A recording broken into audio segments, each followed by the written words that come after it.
네, 우리 시장 마감까지 1시간 25분가량 남겨두고 있습니다. 남은 시간 조금 더 꼼꼼하게 함께해 주실 세 분 모셔보도록 하겠습니다. 자, 레드샷 어벤져스 세 분을 한자리에 모시게 돼서 정말 영광인데요. 자, 지금 이 시간 레몬리서치 김민수 대표, 이상투자그룹 자산운용 이본부 조성일 본부장, 그리고 이상투자자문 이석호 본부장 함께합니다. 세 분 안녕하세요. 네, 안녕하세요. 네, 반갑습니다.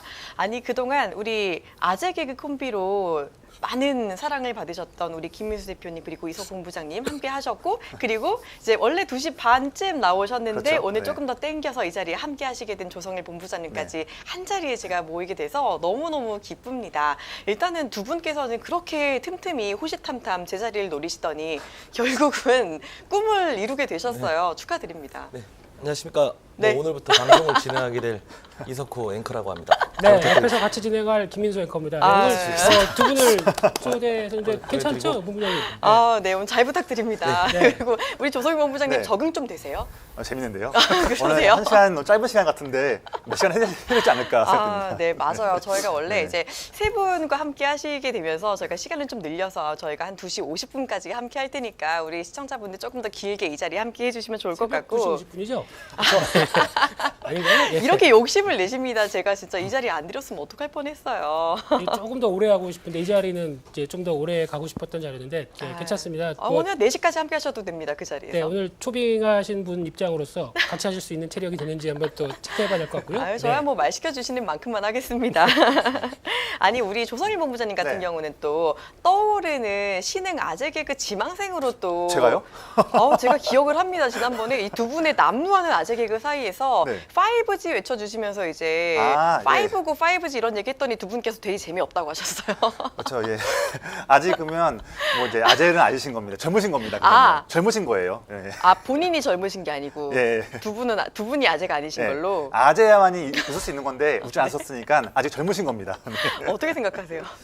감사합니다. 아직 20대 후반이라서 잘 모르겠습니다. 그 내용에 대해서는. 대 후반이라서 네. 알겠습니다. 아니, 저희가 또 이제 그 세 분이 나오면서 저희 앵커 입장에서 그런 게 좀 있어요. 누구를 먼저 호명해야 되는가라는 그런 고충이 좀 있단 말이에요. 그래서 저희가 아까 인사시켜드릴 때 레몬리서치 김민수 대표님, 그리고 이상투자그룹의 조성일 본부장님, 이상투자자문의 이석구 본부장님 이렇게 순서대로 해드렸는데 나이 순임을 제가 말씀을 먼저 외모순 하겠습니다. 아, 외모 순으로. 예, 갑자기 그냥 바꿨습니다. 예. 제가 듣기로 이석구 본부장님께서 귀염둥이 막내 역할을 되게 하시고 싶어 하셨다고. 좀 마음에 드세요? 그동안 이제 많은 형님 제가요? 노릇을 하셨단 말이에요. 다른 짝꿍들을 있으면서 이제 막 형하다, 이제 리더다 이런 얘기 하셨는데 오늘 막내 자리에 있으시니까 좀 어떠세요, 소감이? 아주 좋고요. 사실 누나들 네? 곁에서 좀 있었으면 더 좋았을 걸. 너무 많은 걸 바라시는 거 아니에요?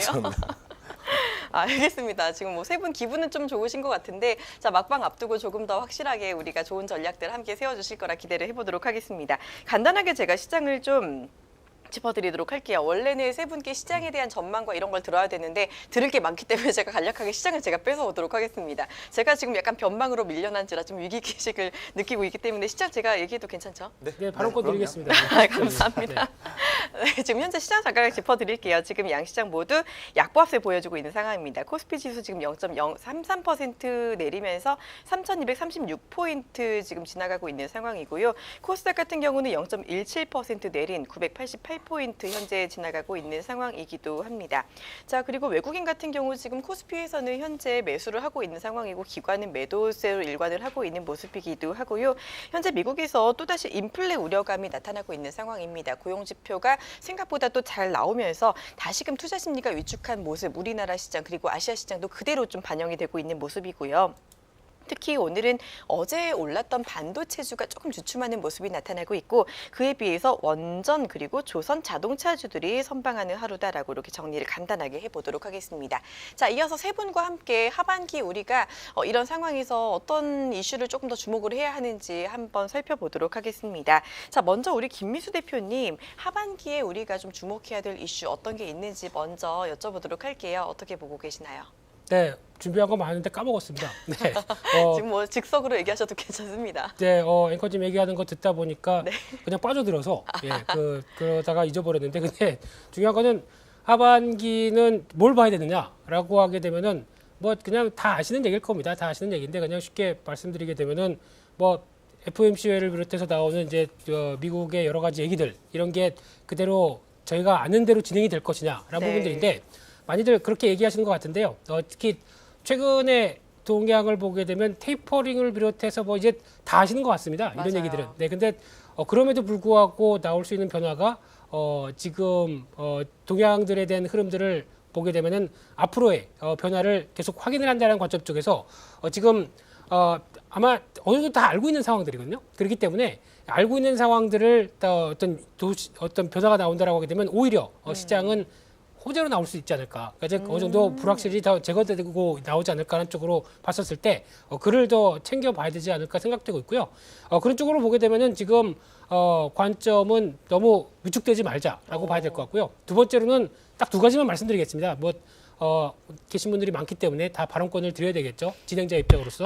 네, 네. 그러니까 진행자가 너무 오래 얘기하면 안 됩니다. 네, 그래서 또 하나는 미중 간의 갈등인데 최근에 나오는 게 미국에서 이번에 코로나19의 발원지에 대해서 어떤 이제 중요한 기관들이죠. 정보기관들이 진짜 확실히 했는지 이 부분에 대해서 조사해라라고 보고하라고 얘기했었죠. 그러다 보니까 맞아요. 그와 함께 이제 미국이 그러면 코로나19에 대한 피해들을 뭔가 청구서를 내밀 가능성이 높다. 한쪽에 중국에 대한 압박감도 나올 수가 있는 부분들이기 때문에 이런 상황들도 같이 한번 체크를 해야 되지 않을까라는 쪽도 어떻게 진행되는지 확인해야 될 것 같습니다. 네, 오히려 좀 테이퍼링 언급이 나올 경우에 불확실성에 대한 해소가 좀 나올 수 있다라는 그런 부분들까지 짚어주셨어요.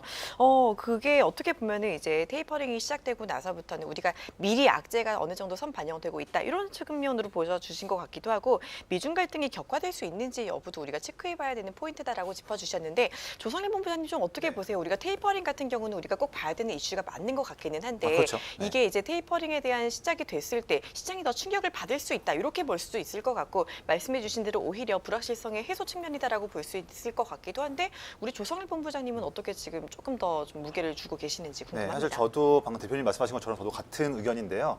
기본적으로 테이퍼링, 과거 우리가 항상 봤을 때 사실 경제 봤을 때 우리 전 세계가 1800년대 후반부터 해서 제대로 주식 시장이 열리게 되고 하면서부터 한 110년간의 120년간의 그 역사에서 봤을 때 거의 이렇게 양적 완화라는 우리가 QE라고 하는 게 사실 2008년 서프라임 모기지 이후에 2009년부터 있었던 최초의 단어입니다. 그렇기 때문에 과거 사례가 많지 않았었고요. 우리가 이제 양적 완화를 Q1, Q2, Q3까지 하다가 이후에 이제 돈을 걷었던 시기가 2013년 5월 날에 그때 벤 버냉키 그때 연준 의장이 갑작스럽게 이제 테이퍼링 얘기를 하면서 시장 충격받았는데 그때의 사례를 보면서 우리가 이번에도 그럴 것 같다라는 그런 이제 추론을 통해서 진행하고 있는데 사실 그때도 충격이 있었지만 전 지금도 물론 지금 계속적으로 연준의 의장과 5명의 이사와 12명의 연방은행장들이 자주 시장과 언론 얘기하면서 충격을 완화시키고 싶진 하지만 그래도 테이퍼링이 시작한다면 그 신호부터 시작해서 시장을 한번 빠질 수는 있다고 봅니다. 하는데 저도 대표님과 말씀처럼 저도 동일한 부분이 오히려 한번 세게 얘기 한번 해줘야지만 그다음부터 시장이 한번 얻어맞고서 다시 한번 크게 상승할 수 있는 우리 보면 작년에 3월 달에 3월 23일까지 코로나 때문에 크게 빠졌다가 맞아요. 그때가 저점이었고 내내 올랐지 않습니까? 그런 때가 한 번 더 있을 것이다. 하는데 사실 다양한 의견들이 있습니다. 사실 뭐 오늘 이제 돌아오는 새벽에도 미국의 고용 보고서가 또 있고요. 또 다음 주에 뭐 미국 뭐 CPI도 있고 또 월 말이면 항상 이제 개인 소비 지출에서 PCE 발표가 나오는데 매 때마다 매 주마다 고용 쪽 그다음에 물가 쪽 항상 노이즈가 나오면서 우리가 항상 테이퍼링 이슈가 또 수면 위로 올라올 수밖에 없는데 사실 다양한 의견은 분분하지만 제가 생각했을 때는 뭐냐면요. 지금 연준의 의장이 크게 두 가지 연준 정책이 있습니다. 뭐냐면 경제 지표가 좋아졌을 때 이거를 보고서 후에 행동하는 방법이 우리가 비하인드 커브라는 전략이 있고요. 지표가 나오기 전에 미리 하는 전략이 우리가 어헤드 오브 더 커브라는 전략이 있는데 제가 봤을 때 연준 의장은 항상 하는 것이 고용과 물가 지표가 잘 나오고 나서 그 이후에 하겠다라는 후행하는 정책이다 보니까 제가 봤을 때는요. 물론 6월 달 FOMC도 물론 좀 긴장하겠지만 제가 봤을 때는 7월 28일, 29일이 또 7월 달 FOMC가 있습니다. 근데요. FOMC 끝나고 다음 날에 29일 날 미국의 2분기 GDP가 나오고요. 또 그 다음 날 7월 30일에 미국의 6월 달 핵심 PCE 지표가 나오게 되는데 이 지표들까지 본 이후에 그 다음에 나올 수 있는 게 8월 말에 잭슨홀 미팅이라고 있고요. 그다음에 9월 말에 또 9월 달 FOMC가 있습니다. 제 생각에는 7월 말까지의 지표들을 더 충분히 본 이후에 그 이후에 8월 말이나 9월 달 말 때에 연준 의장이 한번 얘기하고 그 이후에 실제 실행은 내년 1월 달에 테이퍼링을 1,200달러에서 100억 달러씩 줄이는 액션을 취하지 않을까 하는 그런 타임테이블을 좀 보기 때문에 우리 지금부터 겁먹을 필요는 없을 것 같고요. 만약에 조금 보수적인 분들은 지금부터 조금 이제 금리 상승에 대해서 조금 우려감이 있을 수 있는 성장률은 조금은 줄이시고 오히려 경제 정상화를 일으킬 수 있는 그런 소비적인 종목들, 그다음에 경기 민감주 쪽으로 비중을 높이신다면 오히려 테이퍼링이 위기가 아니라 길어갈 수도 있는 거기 때문에 오히려 이것을 이용하시기를 저는 권장드리겠습니다. 일정까지 7월 말에 있을 일정까지 미리 말씀을 잘 해주셨어요. 지금 뭐 양적 완화가 계속 있었던 상태에서 테이퍼링이 진행이 된다면 단기적으로 충격은 좀 받을 수 있지만 오히려 그때 이후로 좀 저점을 딛고 반등을 더 할 수 있다라는 부분들에 초점을 맞춰주셨으니까 이런 전략을 잘 이용한다 하면은 우리가 확실히 좀 더 수익을 낼 수 있는 그런 포인트를 가져갈 수 있다. 이런 부분을 체크해 주시면 좋을 것 같고요. 우리 이석구 본부장님도 사실 하반기에 테이퍼링 이야기를 빼놓고 얘기를 할 수가 없잖아요. 그래서 이런 부분 어떻게 보고 계시는지도 마찬가지로 한번 들어볼게요. 뭐 사실 이 출구 전략이라는 것은 적절할 때 사용해야만 이게 먹히는 전략입니다. 그렇기 때문에 사실 지금부터는 좀 준비를 해보자라고 하는 건데 이제 백신이 보급되고 있고 정상화라고 하고 있지 않습니까? 그래서 이제 준비를 해야 된다라는 거는 저희가 의심하면 안 되는 거고요. 어떠한 그 최근에 보게 되면 미국 같은 경우에 상업용 어떠한 그 항공기 운항 횟수를 보게 되면 코로나 이전으로 돌아갈 만큼 상당 부분 어떤 여행이나 어떤 이런 부분들이 지금 증가되고 있다. 뭐 그 자체 미국 내에서긴 하지만요. 자, 그렇게 된다고 하면 하반기에 저희가 좀 봐야 될 거는 지금 주식시장을 움직이는 거에 외국인들이 왜 이렇게 안 들어오냐라는 표현을 많이 하잖아요. 사실 그러면 뭐 어떤 이런 환율 때문에 그러냐? 또 그렇지만은 않습니다. 이유를 보다 보면 전체적으로 저희가 이제 조금 이제 그 주식시장이 불안할 때 보면 어떤 신흥국의 자금을 빼서 어떤 선진국으로 좀 이동한다 이런 말을 많이 해요. 자, 그런 부분도 일정 부분 있는 것 같은데 제일 중요한 부분 중에 하나가 그거 같습니다. 그 백신이 지금 보급화됐을 때 제일 먼저 지금 보급이 좀 완료된 나라가 미국 아닙니까? 그다음 유럽, 그다음 신흥국입니다. 그렇죠. 자, 그러다 보니 외국인들 입장에서 전에 코로나 때 19 때 보게 되면요. 상당 부분 조그만 어떤 확진자만 나오더라도 국내 시장이 3, 4%씩 흔들리는 부분이 있었잖아요. 맞아요. 주식을 던져버리고. 똑같습니다. 항상 지금도 개선 속도에 대해서 어떤 미국이나 유럽이 제일 백신 접종 속도가 빠르기 때문에 어떤 저희 나라도 신흥국의 한 부분이기 때문에 굳이 지금 신흥국 중에서 대한민국의 어떤 시장에 진입을 해야 되는가라는 걸 고민하고 있다는 거예요. 그렇게 되면 이제 유럽이나 미국 쪽으로는 자금들이 상당 부분 많이 들어가게 되고 저희 시장에는 이제 유입이 안 되고 계속 어느 정도의 이제 매도가 나오는 부분이 하나이기 때문에 이제 하반기에는 외국인들이 얼마나 이렇게 좀 국내 시장에 진입을 하냐 또 중요하지만 이 백신 접종 속도가 얼마만큼 빨리 그 신흥국 중에서도 좀 이루어지느냐 이런 걸 파악해야만 그 다음에는 외국인들은 분명히 이제 유입되는 자금은 있을 겁니다. 증시의 변동성이 있더라도.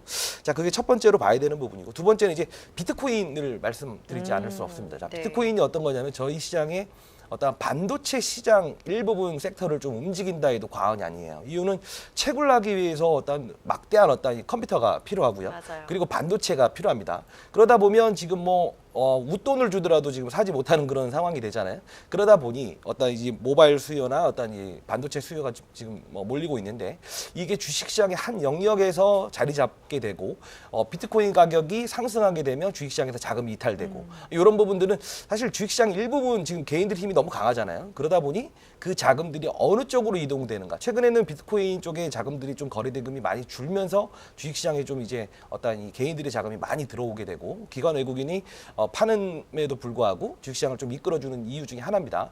그러면 저희 종합하면 비트코인의 가격도 주식시장의 한 단락으로 인식을 하고 아침에 일어났을 때 최소한 이제 비트코인 가격이 어떻게 됐구나.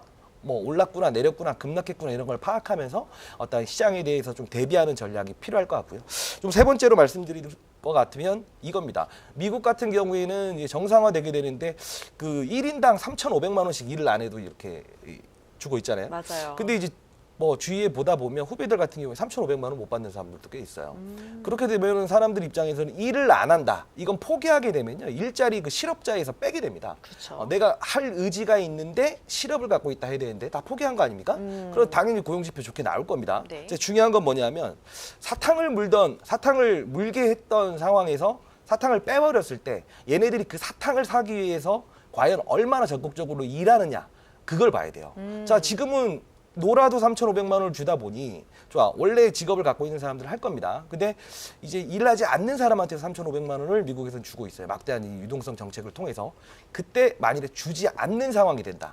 풀어놓은 자금을 좀 이렇게 회수해버리는 상황이 됐을 때도 과연 어떤 지금의 일자리를 좀 유지할 수 있고 어떤 일자리가 증가되고 어떤 그 고용 지표가 좋게 나오느냐 요 세 가지를 판단한 다음에 생각보다 어떤 정상화 과정에서 조금 더 뭐랄까요 코로나19를 통해서 새로운 어떤 성장이 시장이 될 거다라는 걸 좀 예측할 수도 있고 반대로 이제는 조금 쪼이면서 어떤 시장을 바라봐야 되지 않느냐 이런 위기도 좀 이제 가져야 되는 두 가지 전략을 좀 구사할 필요 있을 것 같습니다. 네, 뭐 테이퍼링 과정은 당연히 우리가 체크해봐야 되는 상황인 거고 거기서 우리가 조금 더 눈여겨봐야 되는 거는 신흥국의 백신 접종 속도 이런 부분 그리고 코인의 시장의 움직임과 더불어서 이 미국 고용 같은 경우가 자발적 실업을 넘어서는 이제 좀 고용 회복세가 어떻게 되는지 이런 부분도 같이 체크를 해봐야 된다라는 부분은 결과적으로 잘 설명을 해주셨네요. 자, 지금 우리 소통창에 질문이 좀 많이 들어와 있습니다. 자, 여의진아님께서 이제 인사를 해주셨어요. 진영 앵커님께서 세 분이 함께 하셔서 제일 좋아하시는 것 같아요라고 남겨주셨습니다. 정답입니다. 지금 많은 댓글이 이제 올라와 있는데 질문 하나씩 한번 봐도 괜찮을 것 같아요. 뭐 이석훈 부장님 이젠 방송에서 아재 개그 못 보는 건가요?라고 질문해 주셨는데 오늘 아마 좀 준비하셨을 것 같으니까 기대해 주시고요. 그리고 뭐 신흥국 그래요. 지금도 이제 열심히 메모하고 계시는 걸로 제가 파악을 했습니다. 좀 기대 한번 해보는 걸로 하고 뭐 신흥국 얘기해 주셨는데 이제 여의진님께서 선진지수에 포함되길 바랄 뿐이죠. 이런 얘기도 해주셨는데 우리가 이제 MSCI 뭐 선진국으로 편입이 될 거다 뭐 이런 기대감도 사실은 있기는 하잖아요. 이게 진짜 가능성이 있을지 없을지는 모르는데 이런 부분 어떻게 보고 계세요? 가능하다고 보세요? 막내부터 어떻게 발언권 MSCI 지수가 포함됐습니다. 뭐 사실 저희가 보게 되면 갑작스럽게 왜 저한테 먼저 막내라서 이런 건 있는 것 같습니다. 자, 아까 초반에 말씀드렸다시피 그들이 우리 시장을 볼 때 얼마만큼 안정적으로 보느냐에 대한 부분이 남아 있을 것 같아요. 사실 지금 뭐 경업이나 이런 부분들 대한민국의 국지적인 리스크는 조금 이제 사라지고 있는 측면이에요. 자, 그러면 전에 같으면은 대한민국의 어떤 디스카운트 요인이 있었고 그 부분에 대해서 외국인들 자금도 빨리 이탈했고 이거를 과연 중심의 어떤 지표로 사용할 수 있느냐는 어떤 세계 경제에서는 좀 우리를 바라볼 때 리스크는 분명히 존재해요. 자, 그게 얼마만큼 앞으로 뭐 올해면 올해고요, 내년이면 내년 그 기간 동안에 국지적인 리스크를 좀 빨리 예전 그 트럼프 때처럼요 조금 더 빨리 해소하느냐 첫 번째 있을 것 같고 두 번째는 재차 말씀드립니다만 신흥국은 신흥국인데 신흥국 중에서 얼마만큼의 백신 이 접종 속도를 해서 단체 집단 면역을 빨리 얻느냐 요거에 따라서 좀 되지 않을까 보고 있습니다. 왜냐하면 그러다 보면 아니다 뭐 GDP 뭐 이런 게 좀 뭐 어떻게 증가가 돼야만 되지 않겠냐 사실 그 모든 본질적인 부분의 하나는 어떠한 이 코로나19를 통해서 저희가 뭐 수출 이런 급감하는 것도 경험하지 않았습니까? 언택트, 그다음 온택트 이런 걸 통해서 이제 하고는 있지만 실질적으로 따지게 되면요 정상화가 됐을 때 저희 한국 그 수출 과거의 데이터를 보게 되면 상당 부분 그때 가장 좋았습니다. 코로나 때보다도.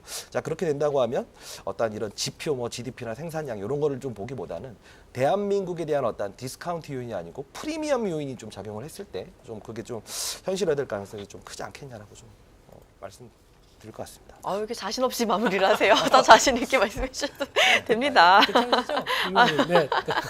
그 질문 하나가 더 들어와서요. 이거는 조성일 본부장님께 여쭤볼게요. 무슨 질문인지.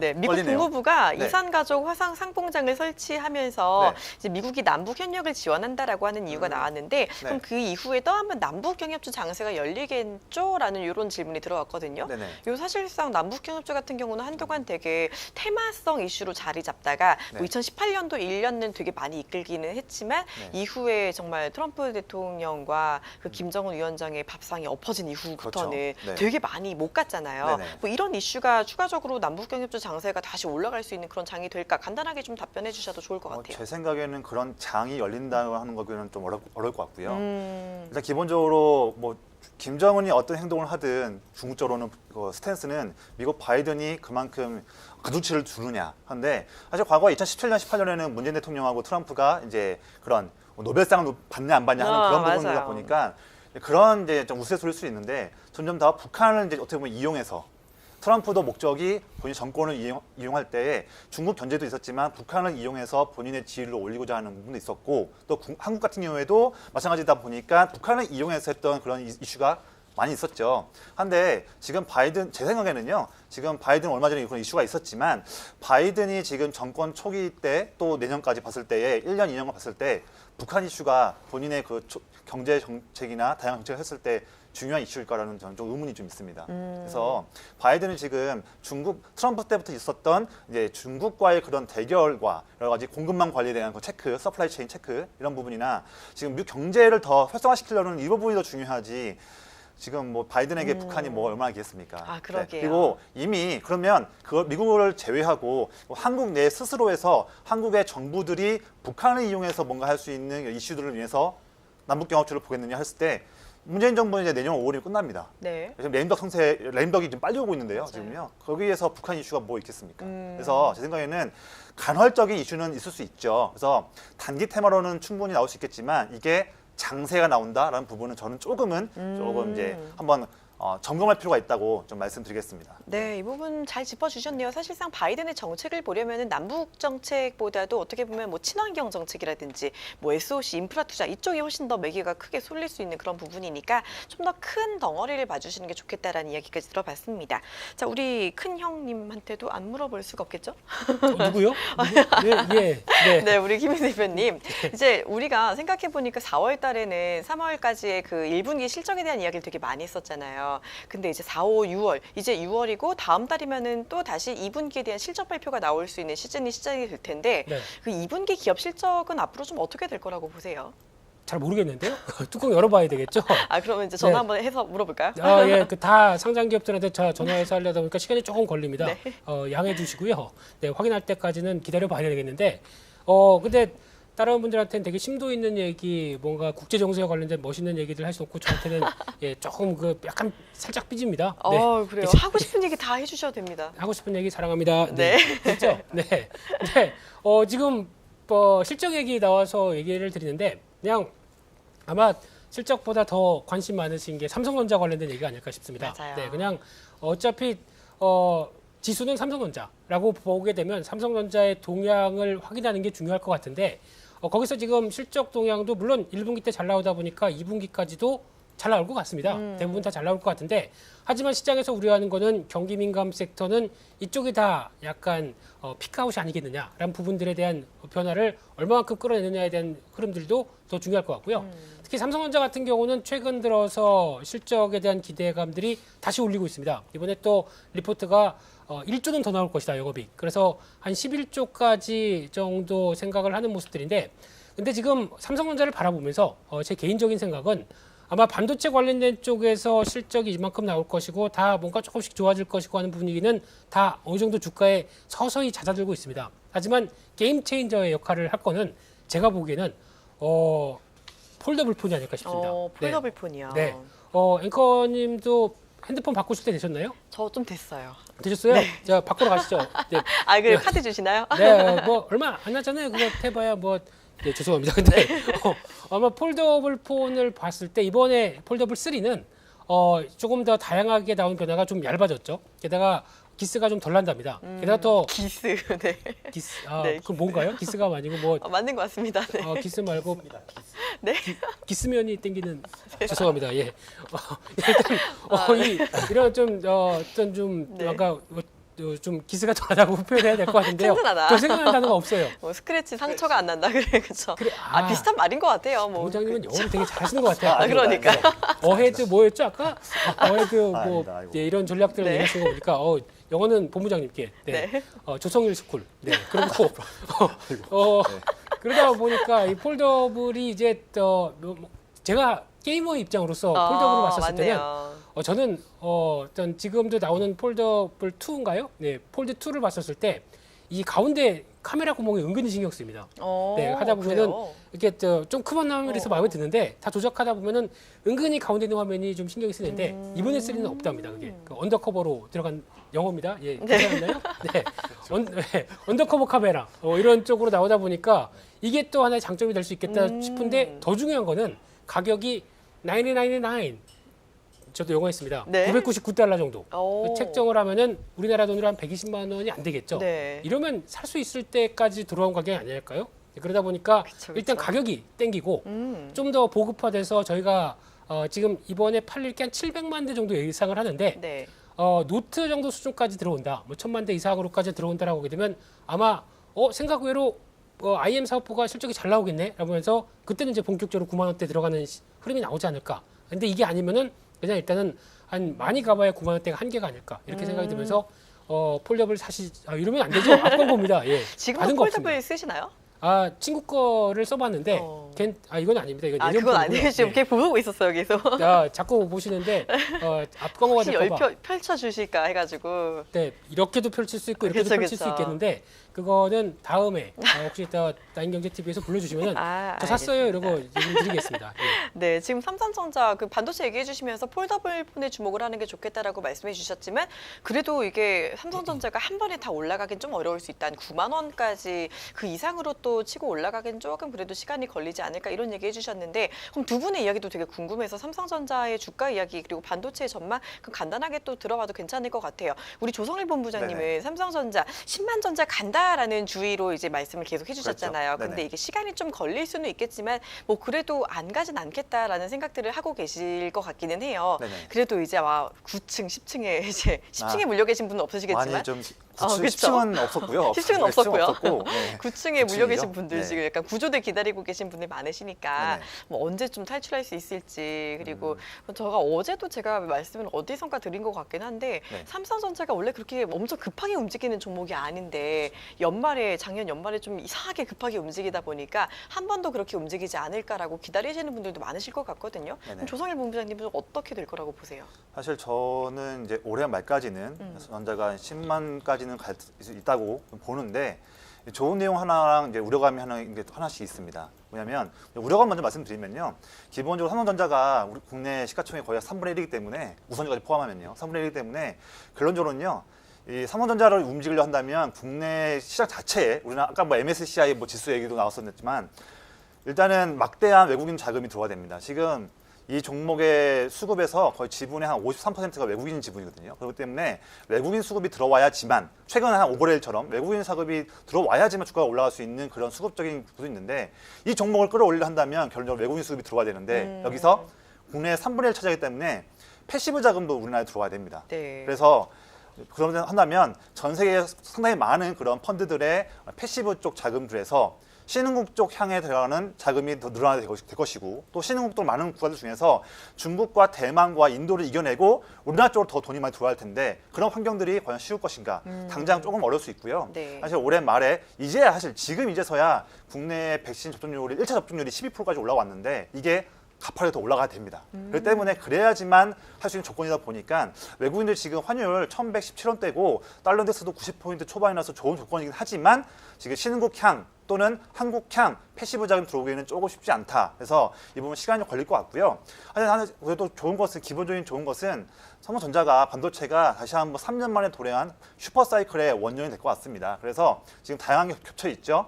지금 수요는 급증하고 있는데 공급 물량이 부족한 지금 상황이 있고요. 두 번째로는 미국, 한국, 중국, 일본 다양한 전 세계 선진 국가들이 다 같이 일제히서 지금 반도체를 전략 물자화로 지금 여기면서 정책을 강하게 펼치고 있는 부분도 있고요. 그다음에 지금 시설 투자, 특히 미국이 지금 리쇼어링 정책을 하면서 너도 나도 지금 미국으로 공장을 지으면서 지금 경쟁 펼치고 있는 부분, 여기에서 한국의 SK 하이닉스나 삼성도 여기에서 중추 역할을 한다는 부분 때문에 아마 이런 부분으로 인해서 또 반도체 가격이 또 상승하는 부분들 이런 것 때문에 반도체 슈퍼사이클은 내년까지도 이어질 걸로 보여지는데 이런 점 때문에 아마 이익 전망치 상향되는 부분을 위해서 좋은 점이 있습니다. 그래서 시기는 좀 오래 걸릴 것 같고요. 이번 2분기 때는 지금 사실 특히 우리나라 인접해 있는 또 삼성이 이제 반도체 매출의 대부분이 또 중국 쪽인데 중국이 사실 1분기 때 말부터 피크아웃이에요. 중국이. 지금 CTI 매크로 서프라이즈 인덱스뿐만 아니라 지금 뭐 PMI나 다양한 부분도 1분기부터 지금 꺾이고 있거든요. 그래서 지금 그런 부분을 한번 확인한 다음에 한 3분기 때 거의 한 8월, 9월, 10월 달 이때부터 조금씩 주가가 올라올 수 있지 않을까 이런 좀 전망이 좀 있습니다. 그래서 좀 멀리 봐야 한다. 예. 멀리 보자. 네. 외국인 수급이 들어와야 되는 당장은 어려울 수 있다라는 점 말씀해 주셨어요. 우리 막내한테도 물어봐야 되는데 지금 시간이 별로 없거든요. 어떡하죠? 뭐 삼성전자 안 가는 게 아니고요, 못 가는 겁니다. 자, 됐습니다. 네, 알겠죠. 됐죠? 못 가는 거다. 한번 시기까지만 언제쯤 다시 갈 수 있을지 한마디로. 이따가 할까요? 본인 때가 있겠죠. 사실 좀 간단히 말씀드리면 이거 수급적인 문제인데요. 그 9만 원대 위에 그 신고가 부근에 많이 어떤 큰 자금들이 들어와 있지 않습니까? 네. 그래서 소위 말해서 제가 좀 편한 얘기로 말하면 이 썩은 자금들이 탈출할 수 있는 기회를 줘야 되는데 그러려면 어떤 막대한 유동성 좋습니다. 이 지수가 지금 3,200대에 놀지 말고 한 400대에서 놀고 있으면 되는데요. 중요한 거는 삼성전자를 사기 위해서 다른 업종들은 무조건 팔 겁니다. 말 지수를 들어올리지 못하면. 근데 가장 좋은 그림은 하나입니다. 전체 시장에 있는 시가총액 상위 종목들과 플러스 알파적으로 삼성전자까지 이렇게 들어온다고 한다면 그 어떤 조금 위에 고여 있는 물들 그게 다시 한 번 더 내 매수가는 89,000원인데 매도가 나올 겁니다. 오래 기다렸으니까. 그게 다시 9만 원대 넘어갔을 때 다시 살까라고 하고요. 93,000원대 이제 물렸던 사람들은 다시 팔고 다시 96,000원 뚫을 때 다시 살까. 이게 선순환이 되게 되면 새로운 어떤 큰 자금이 한번 들어온 다음에 계속 유입이 안 되더라도 어떤 신고가를 날 수 있는 부분은 분명히 왜 웃으세요? 네, 그런 게 있다는 겁니다. 아니 예뻐서 웃었습니다. 제가 오늘까지 예쁘다는 약속을 또 이제 해드리는 걸로. 약속 지키시네요. 그럼요. 감사합니다. 두 분께 이제 세 분께 이야기를 좀 많이 들어보았어요. 저희가 생각보다 시간이 별로 없어서 이번에는 이제 투자 전략 이야기 많이 해주셨잖아요. 간단하게 요약 정리하는 시간으로 좀 이어가 보도록 하겠습니다. 이슈와 전략 이야기를 많이 들어봤는데 자 그렇다면은 좀 한마디로 우리가 하반기에 어떤 부분들을 챙겨야 하는지 좀 요약하는 분위기로 한번 가보도록 할게요. 먼저 우리 김민수 대표님. 좀 간단하게 좀 그럼 앞으로 우리 시청자분들이 어떻게 하면 좋을지를 좀 짚어주신다면요. 네, 시장은 꾸역꾸역 갈 겁니다. 근데 그런 과정에서 변동성은 계속 나올 겁니다. 네. 근데 그러면 딱 한마디로 밀리면 사자 이상입니다. 네, 밀리면 사자. 네, 너무 한마디, 너무 예, 좋네요. 네. 제가 지금 준비한 걸 보고 있어가지고. 네, 짧게 네. 하려고 그러면 또 짧게 시키는 대로 다 하는 게 저희 패널의 저희 진행자죠 오늘. 그럼요. 알겠습니다. 네, 그리고 짧게 하겠습니다. 네. 알겠습니다. 밀리면 사자. 밀리면 그렇다면 좀 장기적으로는 그래도 괜찮다라고 보고 계시는 거니까 네. 저가 매수로 밀리면 사자라는 밀리면 부분들. 사자, 밀리면 호랑이. 호랑이요? 그만하겠습니다. 네. 사자 호랑이. 알겠습니다. 자, 밀리면 사자라는 부분들 그러면 우리가 어떤 종목을 사야 되는지는 좀 이따가 들어보도록 하고요. 우리 조성일 본부장님도 이제 투자 전략 간단하게 또 요약을 네, 해주신다면요. 좀 짧게 말씀드리면요. 세 가지 좀 키워드 말씀드리겠습니다. 네. 먼저 슈퍼사이클의 타자라는 관점으로 해서 반도체, 조선, 건설, 슈퍼사이클을 생각하고 있고요. 네. 두 번째로는 이제 전 세계 굴지의 경제 대국들이 함께 일제히 정책을 집중하고 있는 신재생에너지 네. 집중해야 되고요. 어. 마지막 세 번째로는 백신 접종률이 늘어나다 보니 빠르게 경제 정상화가 이루어지고 있기 때문에 소비재 쪽 이쪽에 대해서 코로나 피해 종목들이 지금도 고점이 아니라는 생각 때문에 이 부분은 가자라는 부분을 말씀드리겠습니다. 네, 간략하게 잡아주셨어요. 슈퍼사이클 업종을 주목하자라면서 반도체, 조선, 건설 짚어주셨고 이제 글로벌 정책에 대한 관련주로 신재생 에너지 그리고 이제 앞으로 백신 이후에 포스트 코로나에서 우리가 주도할 수 있는 소비재까지 우리가 좀 바라보는 게 좋겠다라고 하면서 간략하게 업종 짚어주셨고요. 우리 이석구 본부장님도 이제 투자 전략 좀 요약을 해주신다면요. 일단 저희가 이제 취해야 될 전략은요. 첫 번째 업종에 대한 어떠한 지금 향후에 이제 지수를 위로 보기보다는 네. 업종 플레이가 이루어질 겁니다. 그래서 업종을 잘 어떻게 편입을 하는지 이런 부분들을 좀 고민을 해야 되는 전략을 그래도 한 9월 정도까지는 구사해야 될 거라고 보고 있고요. 그리고 또 두 번째는 계좌에 현금을 항상 한 30% 정도는 가지고 있어야 됩니다. 왜냐하면 저도 주위 이제 선수들이든 어떤 전설적으로 조금 유명하신 분들 보면 예전에 과거에도 어떤 물론 그게 또 주식이 아니고 공매도나 이런 부분이긴 하지만 비왕 씨도 있었잖아요, 미국에. 네. 그리고 제시리버 엄청난 이 거래를 통해서 어떤 시장을 예측하는 능력을 가지신 분들도 단 한 번의 실수에 어떤 이런 안 좋은 결과물을 발생시킬 수 있어요. 그분들이 만일에 어느 정도의 이 대비책을 가지고 있었다면 그분들이 그런 큰 실수를 하지 않았을 겁니다. 능력을 떠나서 자 이겁니다. 내가 이 종목을 예를 들어요. 내가 이 종목을 좋게 봤어. 같습니다. 근데 만일에 3만 원에 산 주식이 한 8천 원까지 어떤 경제 위기 때문에 빠져서 나는 한 12,000원대에 손절매를 했습니다. 네. 그렇게 되면 자산은 엄청나게 감소돼 있겠죠. 그러니까요. 자, 근데 그게 나중에 1년 지난 다음에 10만 원이 되어 있는 겁니다. 그래서 사람들한테 저거 내가 2만 원에 샀던 3만 원에 샀던 주식이 해봐야 다 필요 없습니다. 내가 그 주식을 들고 있느냐가 중요한 거지 샀었어라는 거는 그쵸. 예, 그건 그런 걸 좀 예, 좀 안 하려고 하면 첫 번째 뭐 어떤 지금 변동성 있는 장에서 레버리지 투자는 안 하시는 게 맞고요. 그리고 만일에 어떠한 레버리지를 이용한다라고 하더라도 꼭 어떠한 일정 부분의 현금을 가진 상태에서 이런 상황이 되더라도 나는 대응할 수 있어라는 그런 어떤 좀 약간의 안전 마진을 좀 보유하고 있는 게 가장 좀 중요한 수단일 것 같습니다. 네, 지금 뭐 엄청나게 위로 우상향만 하는 그런 시장이 아닐 때에는 현금을 보유해 놔야지 어느 정도 마음도 좀 편해지고 유동적으로 우리가 대응할 수 있다라는 부분들 짚어주셨으니까 이 부분도 꼭 기억을 해주셨으면 좋겠네요. 자, 그러면은 우리가 또 떠나기 전에 시청자분들께 선물을 드려야 되잖아요. 그렇기 때문에 세 분 다 종목 수익이 좋기로 유명하시니까 한 분씩 종목에 대한 힌트 또 들어보도록 하겠습니다. 자, 오늘 탑픽주 뽑아볼 텐데 오늘 김민수 대표님 오늘의 탑픽 어떤 걸로 가지고 오셨을까요? 네, 자동차주 좋게 봅니다. 자동차주 네. 좋게 보면서 충청도 분한테 자동차주 사라고 하면 뭐라고 그러죠? 기아? 기아. 네, 그래서 기아입니다. 네, 오늘은 기아 말씀드리고 싶고요. 네, 웃어주셔서 감사합니다. 예, 괜찮았나요, 본부장님? 좋습니다. 예, 저도 준비하고 있습니다. 네. 그래서 기아는 뭐 이번에 나온 실적들이나 동향들 보게 되면 미국의 변화 그대로 잘 따라가고 있고요. 그러다 보니까 다들 신고가인데 왜 현대 기아만 이러고 있는지 모르겠습니다. 그러면은 다시 시장 점유율까지 계산해 봤었을 때 변화들은 충분히 적어도 직전 고점 때는 가야 된다고 생각 들고 있고요. 하반기는 이런 과정들 계속 나오는데 친환경차까지 플러스 알파가 된다. 그러면 당연히 더 움직일 것 같고요. 혹시나 좀 더 관심 있으면 자동차 부품주를 하려고 했는데 저희가 오늘이 막방인 관계로 그냥 네. 큰 거 가자라고 하게 되면 좋아요. 예, 현대도 마찬가지겠지만 기아차 좋게 보고 있습니다. 네, 기아 지금 상당히 좋게 보고 계시다라고 말씀을 해주셨습니다. 자, 지금 같은 경우 사실은 좀 오르고 있기는 한데 약간 그래도 덜 올랐다라고 볼 수 있는 부분이긴 하잖아요. 그렇죠. 지금 바로 접근해도 괜찮다라고 보시는 거죠? 네. 알겠습니다. 자, 기아. 네. 기아 이제 잘 보자라는 이야기 해주셨고요. 자, 탑픽 자동차주랑 자동차 부품주는 워낙에 좋다라고 이전부터 강조를 해주셨기 때문에 포트에 꼭 하나씩은 담아보자라는 부분들도 꼭 챙겨주시면 좋겠습니다. 자, 이어서 우리 조성일 본부장님의 베스트 종목 한번 뽑아보도록 하겠습니다. 자, 우리 조성일 본부장님도 워낙에 또 좋은 종목들 많이 또 탑픽으로 주셨잖아요. 오늘의 탑픽은 어떤 종목일까요?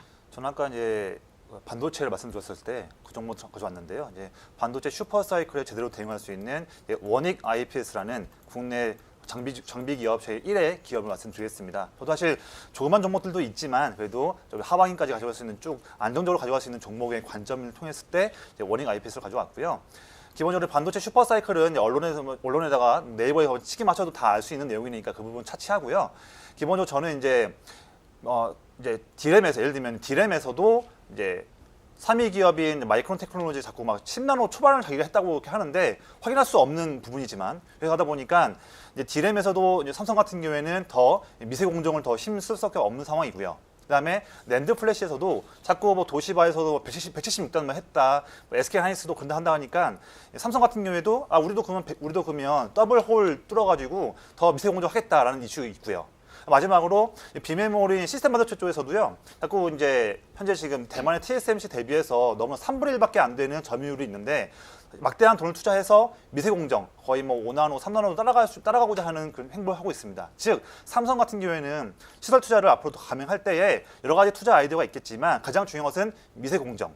디램, 낸드를 포함한 메모리 쪽 미세 공정, 마지막으로 비메모리 쪽의 미세 공정 모두 다 미세 공정이라는 방향을 가리키고 있습니다. 여기에서 국내에 상당히 많이 있는 전공정 등착 쪽에 대한 기업들 중에서 디램, 낸드, 시스템 반도체 모두를 다 대응할 수 있는 플라즈마 인핸스드 CVD라고 해서 플라즈마 기체를 이용한 장비가 있는데 이 장비를 하고 있는 기업이 원익 IPS이기 때문에 여기에서 저는 투자 아이디어를 통해서 이 기업을 좀 오랫동안 가져가시는 전략으로 좀 권장드리겠습니다. 네, 오래 가져갈 수 있는 반도체 관련주 원익 IPS 탑픽으로 꼽아주셨습니다. 미세공정의 대표주자라는 이야기 해주셨으니까요. 이 부분 계속해서 중장기적으로 포트에 담아봐도 좋겠다라는 부분 기억해 주시면 좋겠고요. 자, 그리고 마지막으로 우리 이석구 본부장님의 베스트 종목도 꼽아보도록 하겠습니다. 오늘 어떤 종목 준비하셨을까요? 뭐 앞서서요. 제가 아까 열심히 적었습니다. 매기가 크게 쏠린다고 하는데 그 매기가 어디서 잡힙니까? 장소 한번 말씀해 주시고 네. 두 번째 아까 바이든 말씀하시더라고요. 네. 저희가 항상 고민하는 주식을 할 때 고민하는 게 어떤 게 있죠? 바이든. 이걸 사야 되냐 팔아야 되냐죠. 그러면 네. 이겁니다. 바이든 셀이든 네. 저 미국을 잘 봐야 된다는 뜻이 좀 있고요. 바이든. 자, 네, 그렇습니다. 우리가 바이할 수 있는 종목으로 한번 그렇죠. 가보도록 그래서 뭐 할까요? 매기는 뭐였어요? 매기가 쏠린다, 네. 모인다. 네. 그 장소가 포인트를 좀 알고 싶다는 거죠. 어디 매기가 많이 있는지. 강해? 자, 넘어가겠습니다. 자, 욕심 한번 내봤습니다. 예. 네. 그래서 뭐 요번에 뭐 아까 저 잠깐 했는데요. 아시는 분도 있을 겁니다. 기아라는 종목을 가지고 나오셨잖아요. 네. 근데 그 미국 배우 중에 리차드 기어라고 있습니다. 그래서 이런 말을 한 겁니다. 너 차 뭐야 하니까 기아 차인데 하니까 리차드 기어? 자, 다시 시작하겠습니다. 자, 제가 오늘 그 토픽 종목으로 가지고 나온 종목은 일단 풍력 시장을 좀 좋게 보고 있고요. 자, 안 그래도 요번에 베리타스 코리아라고 해서 베스타스 코리아의 어떤 그 풍력 타워 자회사를 좀 인수하면서 그 이제 성장에 대해서 조금 이제 매출 증가를 좀 노릴 수 있는 기업인데 CS 윈드라고 하는 기업입니다. CS인데요. 예. 사실 이 풍력 회사를 좀 좋게 본다라는 건 일단 바이든 정부 들어오면서 첫 번째가 친환경을 강조하고 있고 중국도 마찬가지로 2050년도까지는 탄소 중립을 외치고 있습니다. 전 세계 나라가 2030년도까지도 이거에 대해서 어떤 산업의 성장을 좀 많은 자금을 투입하겠다라고 해서 목표를 잡고 있고 그리고 이제 중요한 거는 미국 시장 같은 경우에는 이제 그 자국 내에서 그 풍력 어떤 재료들을 원자재나 이런 것들을 좀 조달받는 경우가 있어요.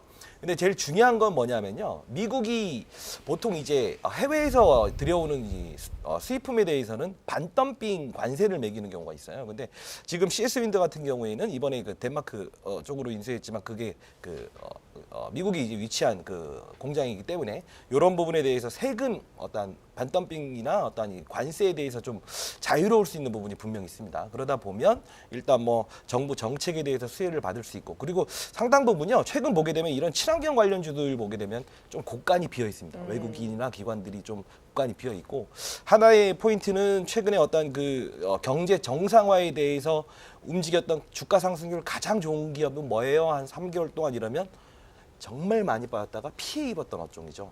엔터, 항공 모든 게 그렇잖아요. 화장품 맞습니다. 그때 곳간이 다 비었습니다. 이 어떤 풍력 관련주들도 지금 곳간이 많이 비어 있고 하반기에는 곳간 비어 있는 종목들이 어떤 좀 초과 수익률을 낼 수 있다라는 의미에서 CS 윈드를 좀 가져나게 됐습니다. 네, 감사합니다. CS 윈드까지 이야기 들어봤습니다. 지금 소통창에 리차드 기아 때문에 지금 난리가 났습니다. 오늘 끝나기 전에 한 방 잘해주시지 않네요. 자, 이렇게 세 분과 함께했습니다. 지금 이렇게 주신 전략으로 모두 저 포트에 새빨간 불이 들어오기를 기대해 보도록 하겠습니다. 자, 오늘 끝까지 좋은 얘기해주신 세 분 오늘 대단히 고맙다는 인사드리면서 저희는 여기서 인사드리도록 하겠습니다. 자, 고맙습니다.